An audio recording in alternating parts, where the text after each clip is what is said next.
कोकणातील प्रत्येक अपडेट जाणून घेण्यासाठी आजच माझे कोकणच्या सोशल मीडिया प्लॅटफॉर्मला लाईक, फॉलो आणि सबस्क्राईब करा.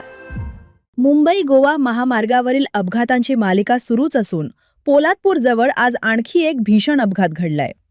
पोलादपूर हद्दीतील हॉटेल बालाजी परिसरात उभ्या असलेल्या कंटेनरला भरधाव कारने पाठीमागून जोरदार धडक दिल्याने 2 महिलांचा जागीच मृत्यू झालाय.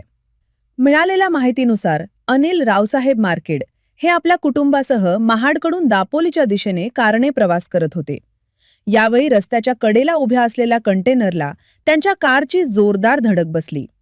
धडकेची तीव्रता इतकी भीषण होती की कारचा अक्षरशः चेंदामेंदा झाला. या अपघातात सुवर्णा मार्केड आणि अनुक्षी अनिल मार्केड यांचा जागीच मृत्यू झाला. तर अनिल मार्केड गंभीर जखमी झाले असून त्यांना पुढील उपचारांसाठी माणगाव येथे हलवण्यात आले. चिन्मय मार्केड यालाही उपचारासाठी रुग्णालयात दाखल करण्यात आले. अपघाताची माहिती मिळताच पोलादपूर पोलीस घटनास्थळी दाखल झाले. जेसीबीच्या सहाय्याने कारमधील जखमींना बाहेर काढून तातडीने रुग्णालयात हलवण्यात आले. या भीषण अपघातामुळे परिसरात हळहळ व्यक्त होत आहे.